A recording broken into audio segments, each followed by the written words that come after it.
What if I told you the most dangerous thing in your garden isn't a pest, isn't a disease, and isn't even something you can see? It could be your soil. Right now, millions of homes across America are sitting on soil contaminated with lead, arsenic, and industrial chemicals. And most gardeners have absolutely no idea. You plant tomatoes, you grow lettuce, you feel proud serving food straight from your backyard. But here's the scary part. Toxic soil doesn't look toxic. It doesn't smell strange. It doesn't warn you. And if you've never tested your soil, you're basically guessing. Today, I'm going to show you how to know for sure, and more importantly, how to fix it fast if there's a problem. Because growing your own food should make your family healthier, not put them at risk. If you're new here, welcome to the Garden Sage, where we grow smarter, safer, and more confident gardeners. This channel isn't about fear, it's about facts. And today, we're talking about something most gardening channels avoid: toxic garden soil in America. Now, before you panic or think this only applies to big cities, listen carefully. If your home was built before 1978, if you live near a busy road, if there was ever an old structure, painted fence, treated wood, or even an industrial site nearby, this video is for you. The good news? Testing your soil is easier and cheaper than most people think.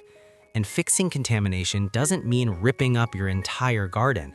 By the end of this video, you'll know why soil becomes toxic, how to test it the right way, what the numbers actually mean, and the fastest, smartest ways to fix it if there's a problem. So before we dig in, hit subscribe and join the Garden Sage community, because smart gardeners test their soil, and safe soil grows safe food. Let's get started. Let's start with something important. Toxic soil isn't a conspiracy, it's history.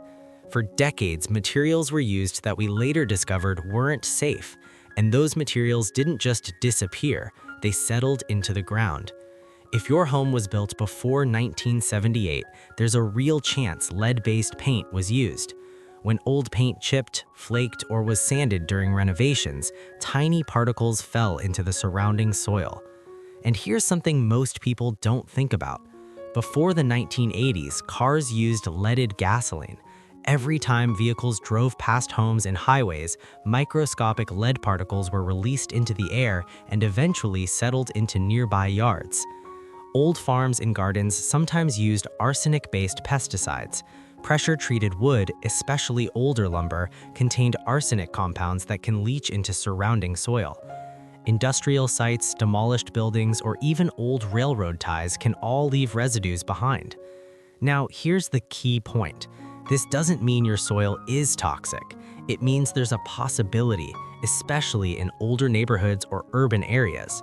And the most important thing to understand is this: you cannot see contamination. Soil can look dark, rich, and healthy and still contain elevated metals. That's why guessing is never the right move. The goal here isn't fear, it's awareness, because once you know what's in your soil, you're in control. Now let's talk about what actually shows up in soil tests. The most common concern in residential gardens is lead. Lead doesn't break down over time. It stays in soil unless physically removed. High exposure is especially risky for young children because it can affect developing brains. That's why awareness matters. Next is arsenic. Arsenic was widely used in pesticides decades ago and in pressure-treated lumber before safer alternatives became standard. Then there's cadmium. Cadmium can come from industrial pollution and certain fertilizers. It's less common in residential yards, but it's something labs test for. In some areas, especially near manufacturing sites or airports, PFAS chemicals, often called forever chemicals, are being studied more closely. These are a newer concern, and testing is becoming more available. Now, here's the reassuring part. Even when contaminants are present, that does not automatically mean your vegetables are unsafe. Plants absorb contaminants differently.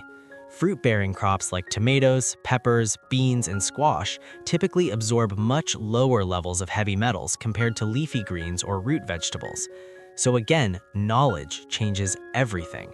The goal isn't to stop gardening. The goal is to make informed choices, and that starts with testing. This is where things get simple. Step 1, don't rely only on appearance. Healthy-looking soil can still contain elevated metals. Step 2, choose a reliable test. At-home kits are okay for basic pH testing, but for heavy metals like lead or arsenic, a certified lab test is far more accurate. Most state universities offer soil testing services for $20 to $50.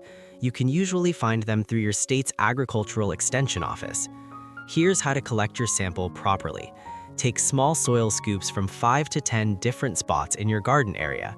Go about 4 to 6 inches deep. Mix them all together in a clean container. From that mix, send about 1 cup to the lab. This gives a more accurate overall reading instead of testing just one spot. When your report comes back, it will list parts per million for metals.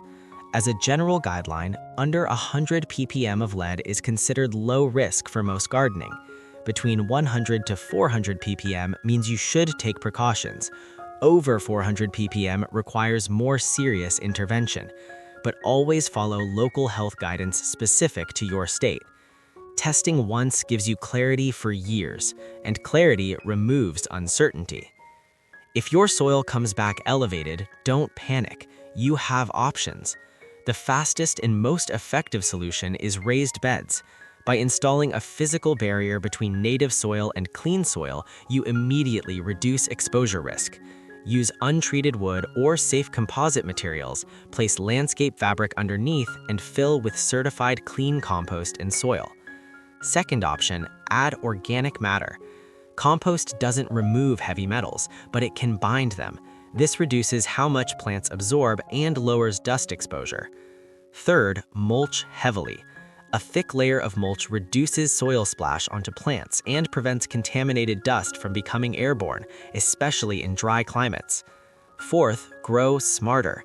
If your soil is moderately elevated, prioritize fruiting crops like tomatoes, peppers, peas, and beans. Avoid root vegetables and leafy greens directly in native soil. Fifth, practice good hygiene. Wash produce thoroughly, peel root crops, remove shoes before entering your home after gardening. In extreme cases, professional soil removal or remediation may be recommended, but that's usually only for very high levels. Most gardeners solve the issue with smart adjustments. You don't need to quit, you need to adapt. Here's something many people overlook. Dust is often a bigger exposure pathway than the vegetables themselves. Kids playing in bare soil can accidentally ingest small amounts through hand-to-mouth contact, so one of the smartest upgrades you can make is cover it. Grass, clover, wood chips, straw, anything that keeps soil covered reduces exposure dramatically. Another smart move is adding calcium-rich compost or lime if appropriate for your soil. Higher calcium levels can reduce lead uptake by plants. And here's the most empowering truth. A single soil test turns fear into facts. Most gardens test completely safe, and the ones that aren't, they almost always can be fixed. A simple soil test gives you clarity. Raised beds give you control. Smart crop choices give you protection, and good habits give you peace of mind. Growing your own food should feel empowering. It should feel healthy. It should feel safe. And now you know exactly how to make sure it is. If this video helped you, share it with someone who grows their own food, because the more people who test their soil, the safer our communities become. And if you haven't already, subscribe to The Garden Sage. We're not just growing plants here, we're growing knowledge. And smart gardeners always test before they trust. I'll see you in the next one.